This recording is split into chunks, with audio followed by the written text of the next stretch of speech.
Mateo capítulo 7. Este capítulo lo hemos titulado El cimiento de nuestra fe y la razón es precisamente porque el Señor va a darnos algunos principios relacionados con la fe que nosotros debemos fortalecer. La manera en cómo debemos fortalecerla, en qué debemos de creer, pero también cómo debemos de creer.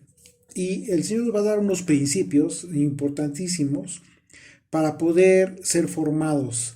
Recordemos que acabamos de ver las bienaventuranzas, que precisamente tiene que ver con la formación de los discípulos que iban a tener durante este tiempo del ministerio de Yeshua y que tiene que ver con nosotros en el tiempo de nuestra formación durante nuestra vida aquí en este mundo a fin de ser preparados para la vida eterna. Así es de que, pues bueno, resulta muy interesante ese capítulo porque precisamente va a basar todos estos principios en su doctrina, en su enseñanza, como la puerta estrecha, una puerta en la cual no todos van a poder ingresar.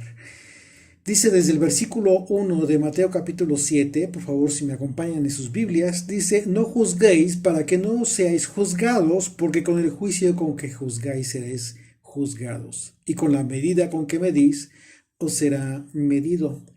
Yeshua para dar esta enseñanza habló del contexto en el que las personas suelen juzgar para condenación.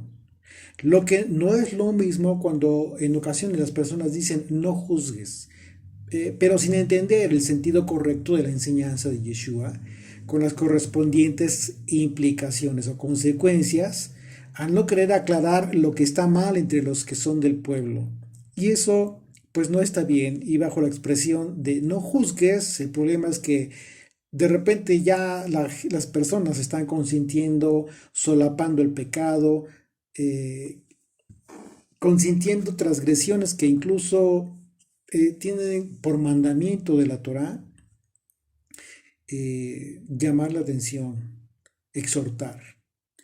Y bueno, de acuerdo a la palabra original en griego para la palabra juzgar, es la misma palabra que se utiliza para que no juzguemos, que es la palabra crino, y se traduce con distintas palabras.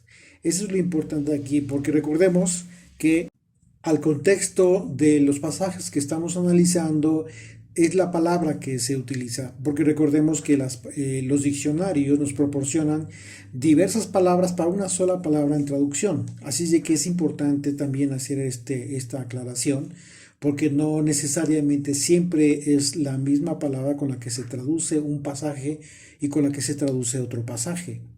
Y en este caso, la forma en que Yeshua lo está expresando significa no condenar. No condenar. Esto significa que Yeshua enseñó a que no emitamos un juicio de condenación respecto a nuestros propios prójimos. ¿Sí?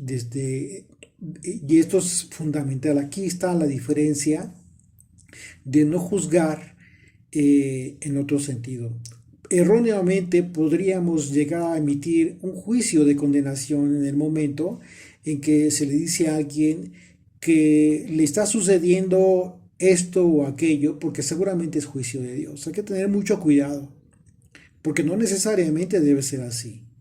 En ocasiones vemos que Yeshua dijo, vete y no peques más a los pecadores. Después de haber sanado, o en otro caso le dijo a otro hombre, por ejemplo, le dijo, Mateo 5, verso 14, dice, después le halló Yeshua en el templo a este hombre que había sanado y le dijo, mira, has sido sanado, no peques más. Aquí el Señor mismo nos está diciendo la condición en la que se encontraba esta persona. Dice, no peques más, para que no te venga alguna cosa peor. En esos casos es muy específico en que los padecimientos de las personas pudiera ser una consecuencia del pecado. Pero hay casos en que no necesariamente es así. Y si consideramos que todos los padecimientos de las personas son por causa de pecado, pues estaremos juzgando para condenación. Eso no podríamos, de hecho no debemos hacerlo. El cuerpo de forma natural es corruptible, ¿sí? Por ejemplo, con el tiempo se deteriora.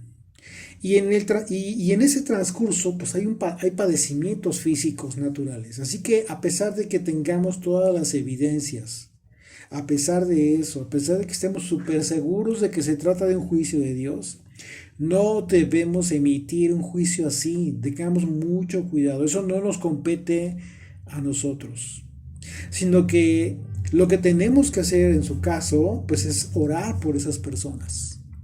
Muchas veces oramos por personas que están padeciendo enfermedades. Eso ustedes lo saben. Pero es que necesario tener presente que debemos pedir por misericordia. Y que el Señor se compadezca de aquellas personas, pero que sea finalmente su voluntad la que se cumpla. La razón de no emitir un juicio de condenación es porque la misericordia del Señor se renueva cada mañana. El principio que aprendemos es que mientras las personas aún tengan vida, siempre tendrán la oportunidad de cambiar sus vidas. Bajo este razonamiento podríamos preguntarnos, entonces, ¿por qué Pablo dijo que sí debemos juzgar? La gran pregunta, si Yeshua dijo que no. Pues esa es la razón por la que la acción de juzgar a la que se refirió el apóstol Pablo es en un contexto diferente, en otro aspecto, no de condenación, a pesar de que la palabra que vemos en el griego es lo mismo, es la misma, pero para este caso, en el caso del Pablo, el contexto del que está hablando, él la utiliza en el sentido de resolver juicio, sentencia. ¿Ok? Porque Pablo se refiere a un caso de un creyente que se encontraba en pecado y que la congregación de Corinto lo estaba solapando. El apóstol Pablo enseñó que no debemos juzgar a aquellas personas que aún no han entendido o que aún no les ha sido revelado el mensaje del Evangelio y como consecuencia su identidad. Es una hipótesis distinta. En consecuencia, el apóstol Pablo conecta esta enseñanza de gran importancia con nada más y nada menos con la Pascua, un asunto tan santo y tan sagrado que lo relaciona con el tema de la levadura que representa la hipocresía. Y cuando habla de estos temas, Pablo se refiere a los creyentes. Y esto hay que hacer hincapié, se refiere a los creyentes. Pablo en ningún momento está hablando de la gente que no es creyente. Esa es la gran diferencia. Primera de Corintios 5, por favor, si me acompañan en sus Biblias, versículo 7 dice: limpiaos pues de la vieja levadura para que seáis nueva masa, sin levadura como sois, porque nuestra Pascua, que es el Mesías, ya fue sacrificada por nosotros.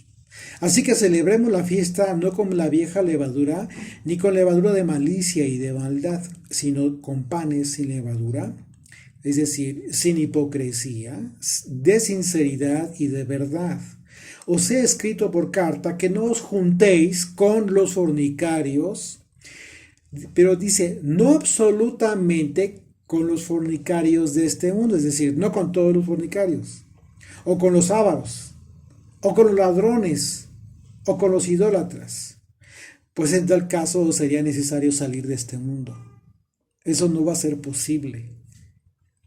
Lo que nos está diciendo el apóstol Pablo es que no nos está impedido a nosotros por la ley que nos juntemos con las personas que aún no tienen su identidad, que no han entendido, que no han recibido el Evangelio o que aún no son creyentes. ¿Sí? Y que incluso quizás tengan algunos aspectos de idolatría, ¿sí? Que están en pecado y que aún no han cambiado sus vidas por esas mismas razones. Pablo no enseñó que no nos juntemos, que no tengamos relación con ellos. Eso no es posible, de hecho es todo lo contrario. Pero hay que tener cuidado también en qué medida.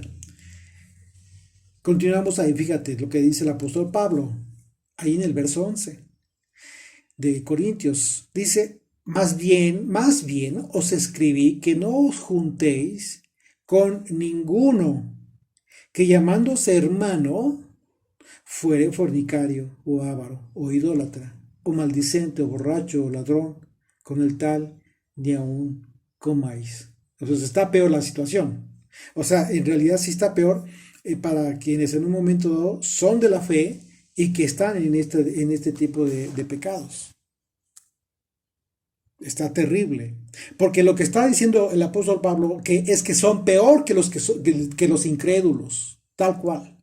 Por supuesto, porque los incrédulos, aquellos que aún no han entendido, aquellos que no han recibido el mensaje del Evangelio o que por la voluntad de Dios aún no comprenden, por las razones que sean, eh, tienen menos culpa en un momento, por decirlo de una forma, que los que se dicen que son de la fe, pero que están en en este tipo de pecados, conscientes de. Por eso habla de hipocresía. Dice, con esos ni siquiera te juntes. O sea, no te juntes con esos. Con aquellos sí, porque puede ser de buena influencia. Claro, tampoco te vas a ir a meter a las cantinas, tampoco vas a andar en lugares, por supuesto que no son propios, no son correctos. No, en el sentido correcto de tener una charla amena, una plática sana en un lugar correcto, en fin, ¿no? Es lo que debe ser. Tampoco queramos justificar andar en donde no debamos andar. Hoy en día resulta muy lamentable que en las comunidades religiosas, pues el pecado de los que se dicen creyentes, bajo el falso argumento de la supuesta misericordia, sea solapado. Y ese es un problema muy común. Y que no hay nadie que lo señale, nadie dice nada. Todo el mundo lo sabe, pero nadie dice nada. El sentido correcto de señalar o juzgar el pecado no tiene el objeto de perjudicar a los que son hermanos en la fe. En realidad no ese es el objetivo principal, sino para percibirles por su propio bien. El apóstol Pablo está exponiendo este asunto tan grave, conectándolo con la Pascua, porque precisamente por causa de esa hipocresía, la gente permite y solapa que en lo que está pasando en determinados lugares. Y la gente lo consiente. ¿Y qué es lo que sucede? Pues que aquellas personas permanecen en esa condición. ¿Sí? El asunto es que el Señor murió en la cruz por todos ellos, pero no para que continúen haciendo lo que hace. Esa es la razón por la que el apóstol Pablo llegó a grado de decir que con ellos ni siquiera comas. ¿Por qué? Por causa de la cruz. Porque es lo más terrible. Aquellos que ya entendieron el motivo del sacrificio del Señor y todavía se dicen hermanos en la fe y son conscientes del pecado en el que están y no hay arrepentimiento. Y la gente lo sabe. Dice, con ellos ni siquiera comas. Lo triste es que muchas personas simplemente no aceptan esta enseñanza de Pablo y literalmente la evaden, tal cual. Y evitan escuchar esto porque les resulta incómodo y deciden evitar hacer lo correcto bajo el falso pretexto de no querer tener problemas con nadie. Es decir, te vas a abstener del mandamiento de la Torá que te ordena que exhortes al hermano de la fe con tal de no tener problemas. Dice el versículo 12 de ahí, de 1 de Corintios 5, porque ¿qué razón tendría yo para juzgar a los que están fuera? Claro, y cuando dice a los que están fuera, está refiriéndose a los que no son de la fe. Nosotros no tenemos por qué juzgar a aquellas personas que no conocen a Dios. Por el contrario, debemos tener mucho respeto porque no tenemos ninguna razón para juzgarles a ellos. Así que tengamos mucho cuidado, no podemos saber si el Señor aún no les ha llamado o quizás el Señor está esperando el tiempo perfecto para hacerlo. Continúa ahí, dice Pablo, porque ¿qué razón tendré yo para juzgar a los que están fuera? ¿No juzgáis vosotros a los que están dentro? Pregunta. Porque los que están fuera, Dios juzgará, quitada ese perverso de entre vosotros. Pablo está dando esta recomendación y esta exhortación en aras del cumplimiento de los mandamientos. No es un criterio personal de Pablo. Pablo está refiriéndose a un pecador de la comunidad de Corintio que la comunidad lo estaba solapando. Todo el mundo sabía la condición en la que se encontraba. Pablo le exhortó a la comunidad de Corintio al referirse a la masa que leuda con un pecador entre ellos, como la masa que se contamina con la levadura. Así que la diferencia que nos debe quedar muy clara a ti y a mí es que Yeshua dijo que no juzguemos para no ser juzgados, porque en el mismo versículo vemos que Yeshua se está refiriendo al concepto de juicio de condenación. Así que la enseñanza de Yeshua es que no debemos emitir un juicio de condenación, porque no nos toca a nosotros hacer eso, ni en relación al hermano en la fe, ni mucho menos a que no lo es. ¿Por qué? Porque el juicio de condenación solo le corresponde al Señor. Él es el único que tiene la autoridad para eso. Bien, continuamos ahí, regresamos a Mateo 7, por favor, continuamos el verso 3. Dice: ¿y por qué miras la paja que está en el ojo de tu hermano y no echas de ver la viga que está en tu propio ojo? ¿O cómo dirás a tu hermano, déjame sacar la paja de tu ojo y he aquí la viga del ojo tuyo? Hipócrita, saca primero la viga de tu propio ojo y entonces verás bien para sacar la paja del ojo de tu hermano. Aquí Yeshua está hablando de algo tremendo, porque esto tiene que ver con la actitud de sentirse apto para ir y exhortar a alguien más en algo que nosotros mismos estamos muy mal, incluso dando muy mal testimonio de eso, en lo que supuestamente vamos a exhortar a otros. Cuando uno de los principios fundamentales de la exhortación, ¿cuál es? Pues es precisamente ser ejemplo de actitud en lo que estamos exhortando a otros. Esto no significa que no debemos exhortar nunca, de ninguna manera, porque precisamente estamos llamados a ser ejemplo de actitud ante los demás. De hecho, es un mandamiento de la Torah y por tal estamos llamados a llevar a cabo la exhortación, pero eso, eso nos compromete ¿a qué? ¿A qué te comprometes? Si ya tienes el mandamiento de la Torah para exhortar a otros, pues en automáticamente a ti te compromete a ser mejor persona cada día. No significa todo lo contrario. No significa que porque tengas algunos defectos no eres capaz de exhortar o no, estás imposibilitado para exhortar jamás a nadie. Y la falsa humildad es lo que abunda, ¿eh? Ay, no, pues yo quién soy para decir, yo quién soy para señalar, yo quién soy. No, pues ¿quién eres? ¿Que no se supone que es un hijo de Dios? ¿Y que no se supone que deberías de tener, de dar de ser ejemplo a los demás y ser luz? Bueno, esa luz tiene un propósito. El propósito de ir y exhortar para bien, no para condenar, para bien de tu propio hermano, porque es una exhortación de corrección. El mandamiento de Yeshua no es para evitar quitar la paja del ojo del hermano, sino para dar ejemplo y así no pasar por hipócritas.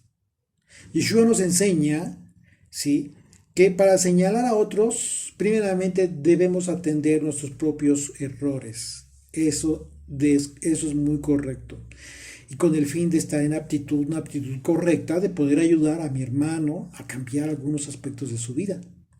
Para exhortar a otros, primero debo dar ejemplo respecto de aquello en lo que estoy exhortando a alguien.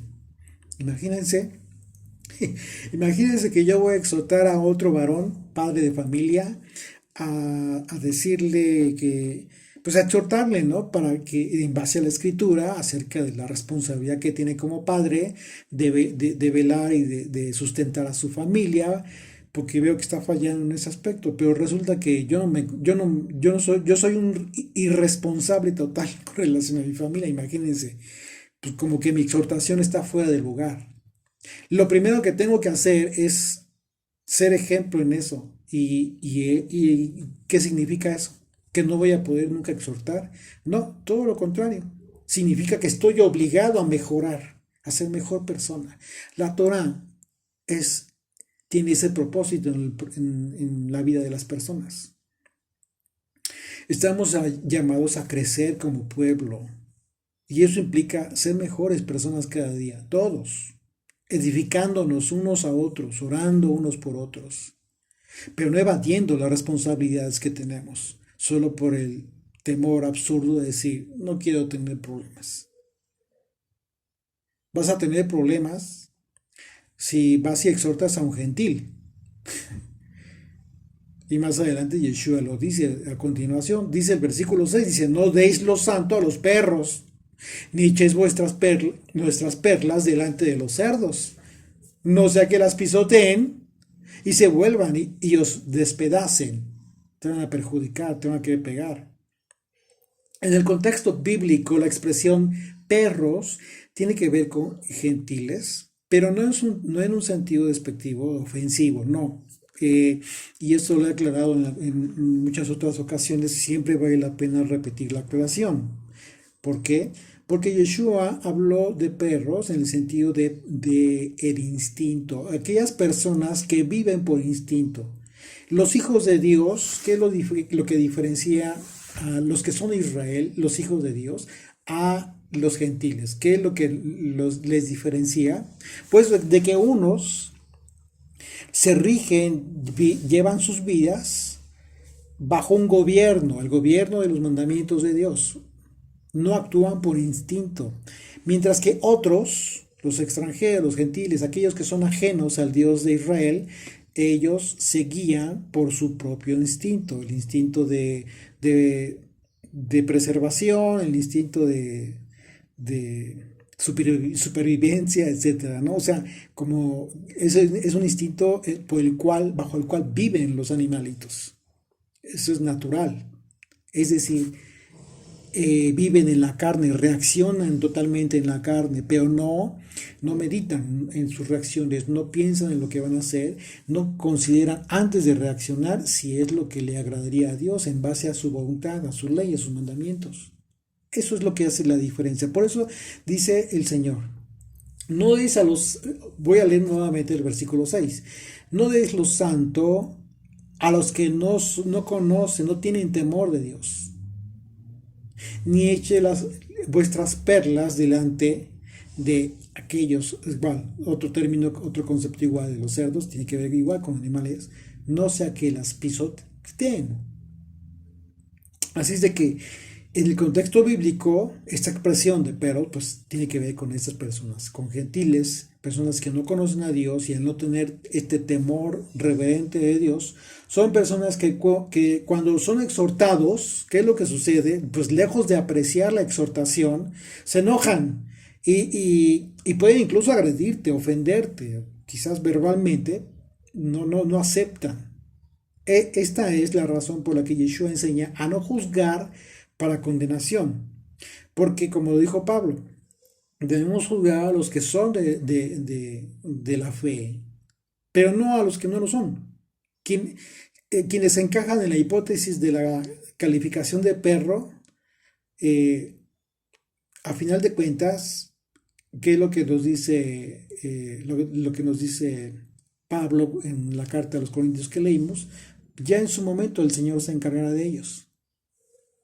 Sí, pero es peligroso que exhortes a personas que no conocen, que no tienen este temor, que no están adiestrados en su vida a escuchar con atención, con humildad, con prudencia, la palabra de un hermano cuando viene y te habla en algo que tú debes de corregir y que tú sabes que esta persona que te está hablando te aprecia y lo hace en el mejor de los ánimos. No lo hace con tal de perjudicarte o hacerte ver mal. Y sobre todo sabes tú que tienes razón en lo que te está exhortando.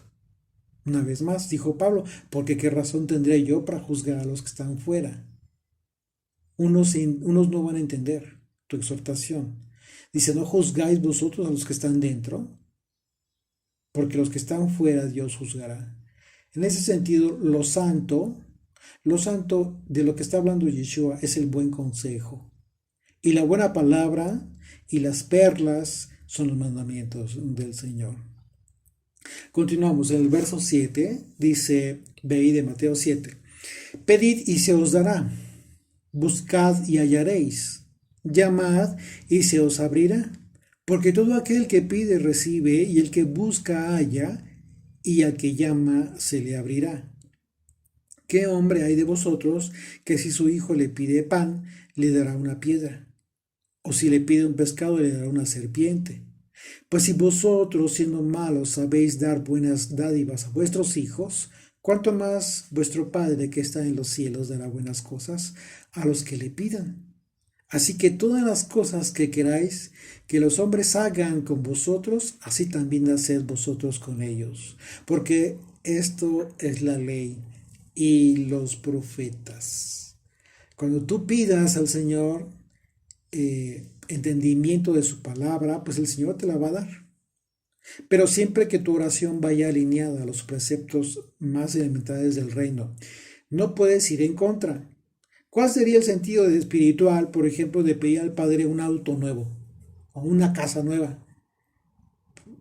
Que, eh, pues eso nada tiene que ver con el reino de Dios. Pues, y bueno, eso no significa que no puedas pedir cosas materiales. En primer lugar, la enseñanza de Yeshua acerca de quienes piden al Padre es en referencia a quienes piden pero en calidad de hijos. Por eso él habla de estos dos ejemplos, el hijo que pide pan, ¿sí? El hijo que pide un pescado, que pide carne, comida. El Padre por supuesto que se lo va a dar. Está hablando aquellos, está refiriéndose a aquellos que ya son hijos. Dice Lucas capítulo 9, verso 13. Él les dijo, dadles vosotros de comer, y dijeron ellos, no tenemos más que 5 panes y 2 pescados, a no ser que vayamos nosotros a comprar alimentos para toda esta multitud. Y eran como 5,000 hombres. Entonces dijo a sus discípulos, hacerlos sentar en grupos de 50 en 50. Los discípulos no habían entendido lo que estaba hablando Yeshua en ese momento. El pasaje anterior es un ejemplo muy claro de que Yeshua siempre hablaba en 2 o 3 sentidos al mismo tiempo. Y en ese pasaje Yeshua estaba hablando del pan espiritual, al decir que ellos les alimentaran con una preparación para la misión a los que ellos iban a ser enviados, a la predicación de su palabra. En ese sentido, el contexto de la enseñanza de Yeshua para quienes piden no es en el sentido de pedir cosas materiales vanas, sino entendimiento, pedir revelación de la voluntad del Padre, la relación directa con la oración del Padre nuestro, hágase tu voluntad. Por supuesto que tiene que ser coherente. Cuando comprendemos el sentido de pedir como en realidad lo enseñó Yeshua, vamos a comenzar a cambiar nuestra forma de pedir al Padre. Y en ocasiones te va a quedar muy claro que lo que le vas a pedir no es en base a su voluntad. Tú te vas a dar cuenta. O sea, tienes que ser muy consciente de lo que estás hablando con el Padre. Ahora la pregunta es, ¿está mal pedir cosas materiales al Señor? No, claro que no. Porque también habla del pan físico, en el sentido de lo que tú necesites, pero de lo que necesites. El Padre sabe lo que tú necesitas, y no está mal que se lo pidas, pero tienes que ser consciente de qué es en realidad lo que necesitas, a diferencia de lo que tú quieres o se te antoja. ¿Sí? O sea, son cosas totalmente diferentes. El Señor es fiel, el Señor ama a sus hijos. Y él mismo lo está diciendo, que si un padre, si nosotros como padres, como somos malos en ese contexto, en el sentido de lo que está diciendo el Señor, somos capaces de dar buenas dádivas a nuestros hijos cuando nos piden las cosas, imagínate nuestro Padre Celestial, con mucha más razón. Dice el verso 13, entrad por la puerta estrecha, porque ancha es la puerta y espacioso el camino que lleva a la perdición. Esa es otra puerta. Y muchos son los que entran por ella. Porque estrecha es la puerta y angosto el camino que lleva a la vida, y pocos son los que la hallan. Pocos son los que la hallan. Pocos son los que entran y pocos son los que la hallan. En el contexto del reino de los cielos que está enseñando Yeshua, el que muchos vayan a querer entrar, pero no puedan, pues tiene que ver con el hecho de que la puerta sea angosta. Va a ser más fácil entrar por una puerta ancha, amplísima, que por aquella puerta angosta. No todos los que quieran van a poder entrar, porque la puerta angosta, ¿qué es lo que representa? ¿Por qué es angosta esa puerta? Porque representa haber decidido dejar las amplias oportunidades para tener todas las comodidades que te ofrece este mundo. ¿A costa de qué? ¿A costa de qué vas a decidir y por esa puerta? Pues a costa de ser cada día más débil en tu fe. Incluso en muchos de los casos, hasta transgredir el propio consentimiento, con tu propio consentimiento, la doctrina consensual y libertina que dista de la verdadera doctrina de Jesucristo. Y no estamos hablando de gente totalmente perdida de lo peor, estamos hablando incluso de gente que se dice, porque Yeshua, ¿de quién les está hablando? ¿A quién le está hablando? Le está hablando a los suyos, a los que le siguen, a los que les está enseñando, al pueblo. No les está enseñando a otras naciones. Así es de que imagínate qué cerca está esto en un momento dado de las personas que dicen seguir a Yeshua, pero que lamentablemente están muy felices entrando por la puerta ancha, por la puerta amplia. No quieren entrar por la puerta angosta, porque esto implica muchos sacrificios en ocasiones, muchos cambios, muchas decisiones que son difíciles para muchas personas. Yeshua es la puerta. Y su doctrina, la forma de vivir que nos está enseñando, es precisamente su enseñanza la que nos va a permitir entrar. Ahora la pregunta es si es en un momento dado tú y yo tenemos la llave. ¿Tenemos la llave para poder entrar en esa puerta angosta? ¿Estamos preparados para entrar? ¿Hemos tomado las decisiones correctas que nos van a permitir entrar por esa puerta angosta? ¿O todavía estamos muy hinchados como para ni siquiera poder entrar? Bueno, esa decisión es de cada quien. Es de cada quien. Porque aquí sí no nos está permitido opinar por alguien más. Cuidado, en tu mente. No te vayas pensando por fulanito o fulanita. No, retén tu mente y piensa en ti nada más. Porque es aquí donde volvemos a lo mismo. Yeshua prohibió juzgar para condenación. Aquí estamos hablando aquí Yeshua está hablando, cuando habla de la puerta amplia y la puerta angosta, ya es un tema de salvación o de condenación. Yeshua te está diciendo que te esfuerces por entrar y habla de la puerta angosta. Primero comenzó hablando acerca del arrepentimiento que te lleva a considerar que te has equivocado en estar juzgando a otras personas, que te has considerado quizás mejor que otros. El arrepentimiento te lleva a darte cuenta de las actitudes que tienes que cambiar, porque sabes que están mal. Y conforme te mantienes en contacto con el Padre a través de su palabra, orando, hablando con Él, y tienes su palabra muy presente como frontales, ¿sí? Todo el tiempo meditando en su palabra, pues es así como todo el tiempo Dios a través de su instrucción te recuerda lo que tienes que cambiar. De modo que vas cambiando esos aspectos de tu vida. ¿Qué pasa con muchos que procuran entrar por esa puerta? ¿Qué es lo que sucede? Bueno, quieren entrar en ocasiones por sus propios medios. ¿Sí? Por eso el Señor es la puerta. Yeshua es la puerta. El problema es cuando los que quieren entrar por sus propios medios. ¿Entrar a dónde? Pues al reino. Procuran entrar sentados, esperando sin hacer absolutamente nada en relación a las cosas que deben de cambiar. No. Piensan que por su propio esfuerzo, por su propia brillantez van a poder entrar.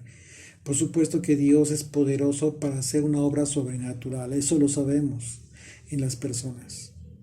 Pero antes de eso, Dios quiere que tú tengas esa disposición Porque ¿qué vas a hacer en el reino? Si en el reino, a final de cuentas, si lo que pudimos haber hecho en este mundo, cosas que tienen que ver con el reino, un adiestramiento para el reino, no lo hicimos, no quisimos hacerlo, como para qué vamos a estar en el reino. Simplemente no vamos a poder estar. Si consideramos que Lot, por ejemplo, hablando de un caso específico de la escritura, si consideramos que Lot y su esposa hayan querido entrar al reino, seguramente sí, pues estaremos de acuerdo en ello. Sin embargo, ¿cuál fue la diferencia entre uno y otro? Entre Lot y su esposa. ¿Qué diferencia hubo entre ellos? La respuesta está en que la esposa de Lot desobedeció y miró con anhelo de su corazón aquello que sería destruido. Y el resultado fue su muerte. A diferencia de Lot, que él sí escuchó a pesar de que su corazón estaba en Sodoma. Tomó la decisión. Se esforzó en la obediencia y no miró para pecar contra Dios, como lo hizo su esposa. Hoy en día tú te puedes esforzar para ayudar a la gente pobre, a hacer muchas otras cosas que sin duda son obras buenas. Desde luego que sí. Y esto te puede implicar el hecho de procurar entrar aquí donde debemos tener cuidado. ¿Sí? Puede ser que de repente pienses que puedes entrar al reino por la puerta angosta, por esas cosas, por esas acciones. Pero lo que va a determinar que unos entren y otros no, es el siguiente entendimiento, como lo dice la escritura, pero entendiéndolo de esta manera. Dice, entrad por la puerta angosta. ¿Qué dice? ¿Qué significa esto? Bajo mi enseñanza, que es el gobierno de Dios. Ya tienes el gobierno de Dios, ya estás adiestrado, ya tomaste protesta en la ley de que serás fiel, de que has estado cumpliendo, entonces vas a entrar a la puerta, por la puerta angosta. Porque dice, porque ancha es la puerta y espacioso el camino que lleva a la perdición. Entonces los que van a procurar entrar y no van a poder entrar son los que van a seguir, los que no van a seguir su enseñanza. ¿Por qué? Porque su enseñanza te prepara para eso. No la enseñanza de alguien, de gente ajena que desecha totalmente la doctrina de Yeshua. Tienes que seguir su enseñanza, su doctrina y en consecuencia no estarás, no, ¿qué es lo que sucede? Si tú logras esto, pues vas a entrar por la puerta angosta. Si Yeshua es la puerta, te está invitando a que entres, porque Él es el único camino, el único medio. Él es el camino, Él es la verdad y Él es la vida. Así que Yeshua habla de la puerta angosta en referencia a Él mismo, de la misma manera en que habló con Pedro. Por ejemplo, ¿qué le dijo a Pedro acerca de la roca cuando tuvo la revelación del Hijo de Dios, Pedro? Cuando le dijo al Señor, no te ha sido revelado por carne y sangre, sino por mi Padre. El, Pedro entendió perfectamente quién es la roca. La roca en que se edificaría la iglesia de Yeshua. Porque Yeshua se lo dijo a Pedro. Le dijo que Él es la roca, ¿sí?, en la cual está siendo edificado el tabernáculo caído de David. Yeshua es la roca, no Pedro. Porque cuando le dijo, y tú eres Pedro, le está diciendo, y tú eres una piedra, tú eres Kefa, tú eres una piedrecita que forma parte de esta edificación de mi iglesia. Pero la roca es Yeshua. Verso 15 de Mateo 7 dice, guardaos de los falsos profetas que vienen a vosotros con vestidos de ovejas, pero por dentro son lobos rapaces. Por sus frutos los conoceréis. Y bueno, seguramente conoces a algunos que, que se presentan así, tal cual, ¿no? Como ovejas, como gente muy amable, muy dulce, muy gentil, pero realmente son rapaces. Cuidado con ellos. Y eso es muy fácil, lo único que tienes que hacer es ver sus frutos. Aquí mismo el Señor nos enseña, nos apercibe, Él tiene cuidado de nosotros. Dice, ¿acaso se recogen uvas de los espinos o higos de los abrojos? Así todo buen árbol da buenos frutos, pero el árbol malo da frutos malos. No puede el buen árbol dar malos frutos, ni el árbol malo dar frutos buenos. Todo árbol que no da buen fruto es cortado y echado en el fuego. Así que por sus frutos los conoceréis. Aquí está la solución.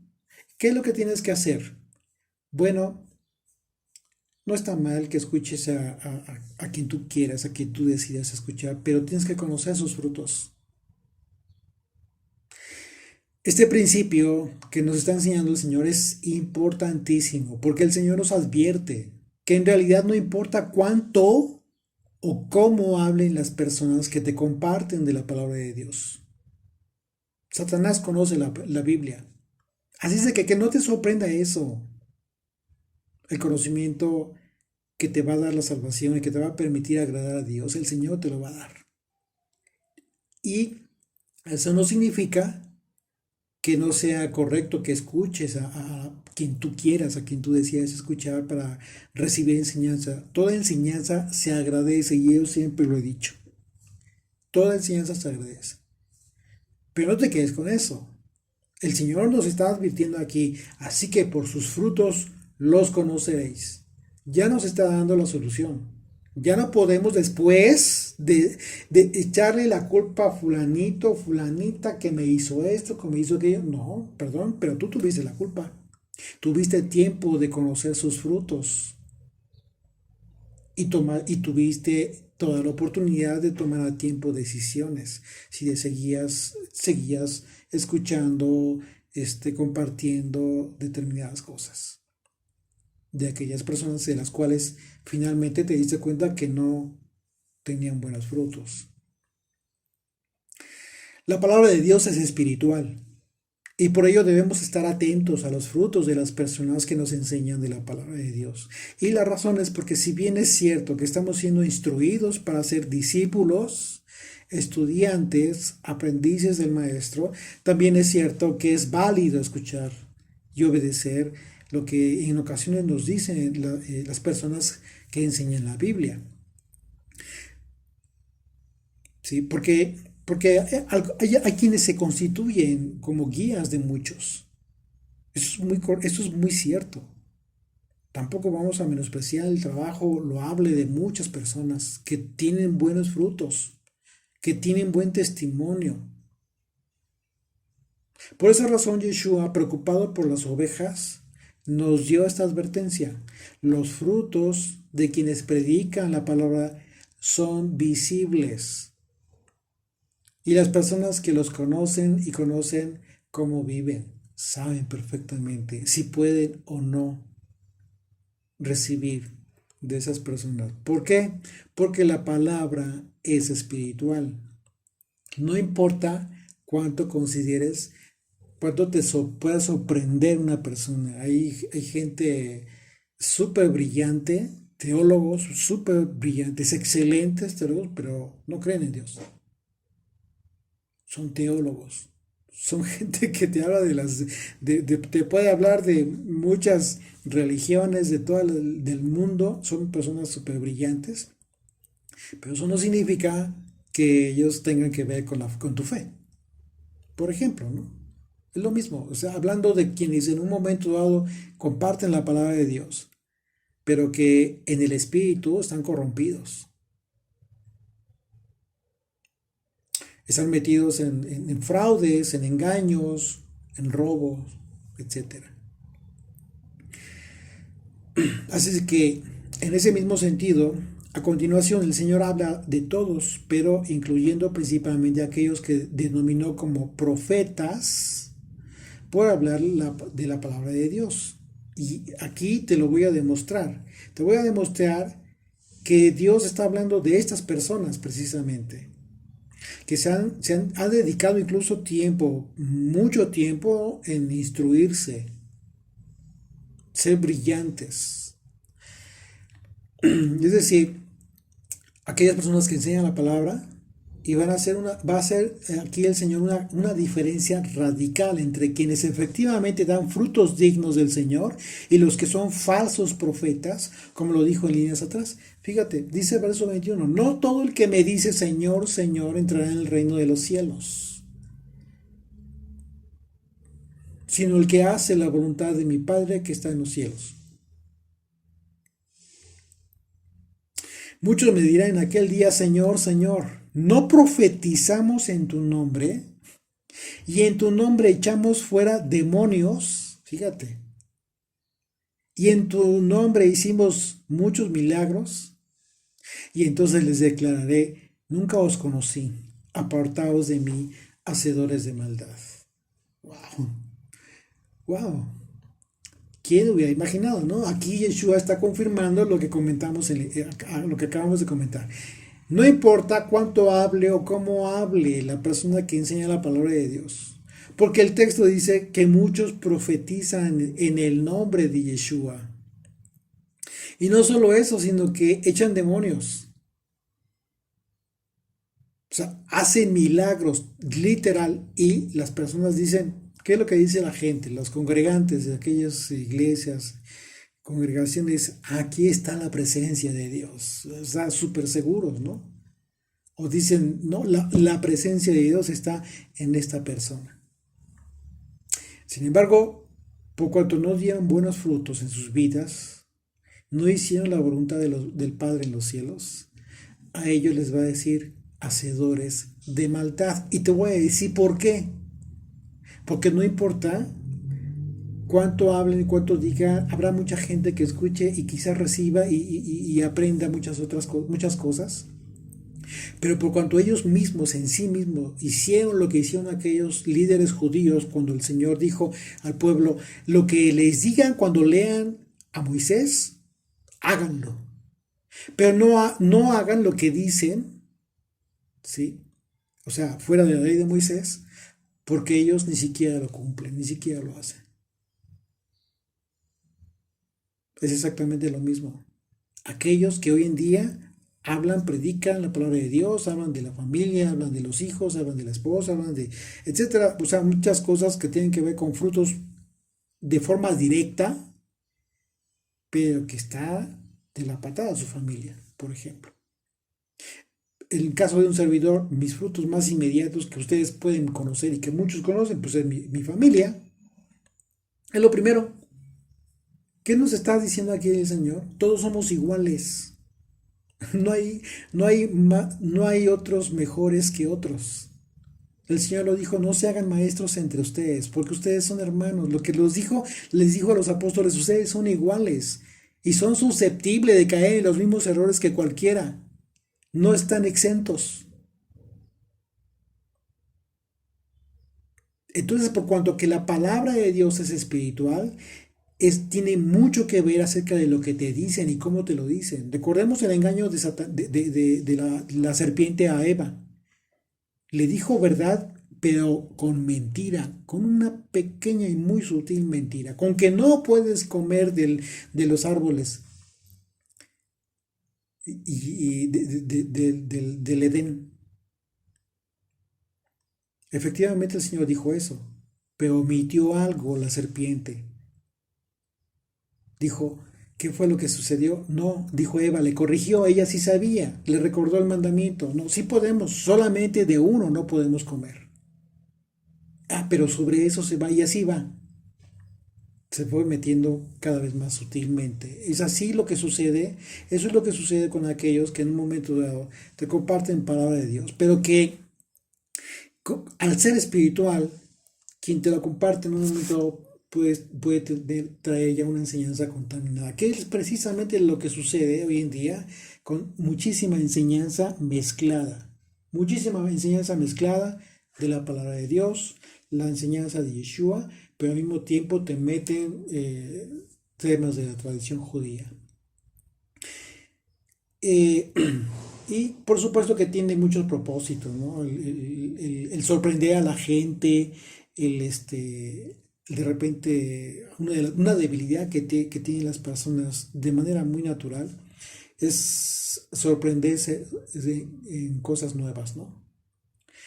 Con relación a la Biblia hay que tener mucha atención, mucho cuidado en ese sentido. Por esa razón, y ahora, ¿por qué razón? La razón más importante por la cual Yeshua hace esta advertencia acerca de los falsos profetas, ¿cuál es? Porque el Señor le preocupa que tú y yo en un momento dado podamos cometer errores, tomar decisiones equivocadas en nuestra vida. Hay gente que utilizando la escritura te va a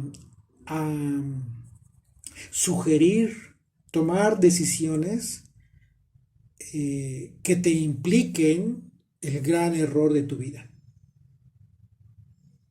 Claro, en ello normalmente siempre lleva un beneficio a aquellos que te están dando este consejo, ese mal consejo. Ese es el problema. Ese es el problema. Pero depende de cada quien, ¿eh? La decisión es libre y es de cada quien. Cada quien comete los errores que quiera cometer, pero sobre advertencia no hay engaño. El Señor lo advirtió. Quien cometa errores ya no puede decir que no le advirtió el Señor, la Escritura. Así es de que más vale tener mucho cuidado. Así es de que, y fíjense lo que les dice. Dice, terrible, porque dice, si apartados de mí, hacedores de maldad. La palabra maldad en el griego es la palabra nomía, que literalmente significa sin ley o transgresor de la ley. Transgredir la ley, que en este caso pues es una referencia a la ley de Moisés, no hay de otra. De manera que Yeshua está haciendo una referencia a personas que habrán hablado de la palabra de Dios, pero que no la cumplieron, como aquellos líderes judíos, como les comentaba, ¿no? O sea, al final de cuentas, Yeshua lo recriminó muy fuerte. Si Yeshua vino a enseñar y a decir que él no vino a abrogar la ley, como vimos en Mateo capítulo 5, de los versículos 19 al 20, la doctrina de Yeshua es la ley de Moisés. Así es de que para entender la doctrina del Mesías, del Señor, tienes que comprender la ley. De manera que resulta totalmente absurdo que hoy en día se enseñe que no hay que cumplir la ley, que no la tienes que conocer. No vas a poder entender la profundidad de las palabras de Yeshua si tú no tienes la base de su doctrina, que es precisamente la ley que Dios le entregó a Moisés para transmitir al pueblo de Israel. Y Yeshua mismo lo dijo al confirmar que sus palabras no eran de él, sino eran del Padre que se las dio. Así es de que, pues bueno, confirmamos una vez más que la doctrina de Yeshua es lo que nos va a preservar. Dice verso 24, cualquiera pues que me oye estas palabras y las hace, le compararé a un hombre prudente que edificó su casa sobre la roca. Y aquí una vez más, la roca que mencionábamos hace un momento, ¿sí? Que tiene que ver precisamente con una fe sólida. Y una fe sólida tiene que estar, no depende de sí misma, no es fuerte por sí misma, sino porque está precisamente en la roca que es Yeshua.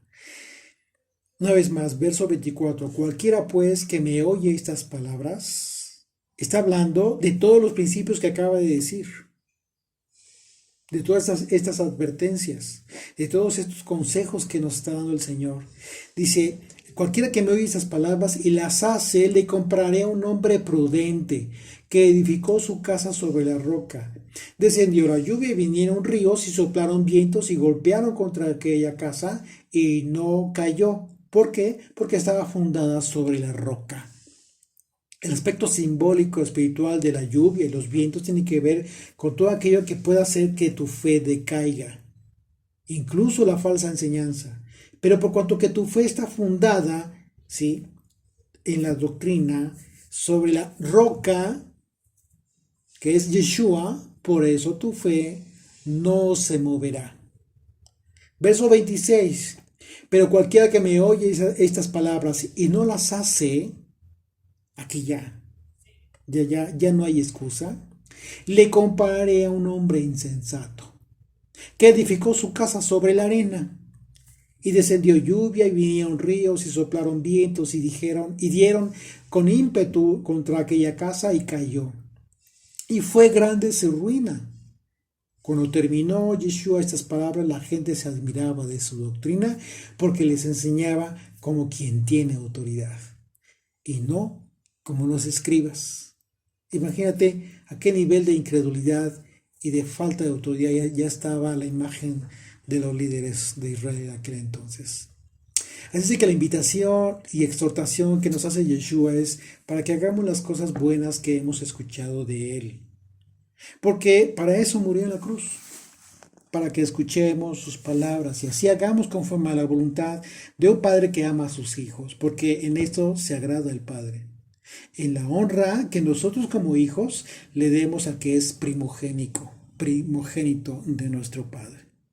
Los edificadores desecharon ese precioso cimiento y por ello el cimiento de ellos es sobre arena, porque desecharon la roca y todo aquello que en un momento pudieron haber edificado y que están edificando, de eso nada va a quedar.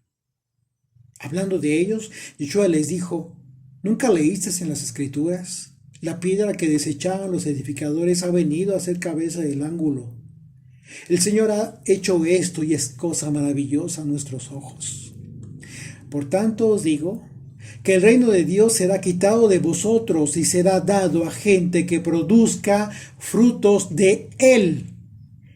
Y el que cayere sobre esta piedra será quebrantado y sobre quien ella cayere le desmenuzará. Así es de que nuestra fe sea edificada sobre el cimiento que ya ha sido puesto para salvación, porque ese cimiento es Yeshua. Amén.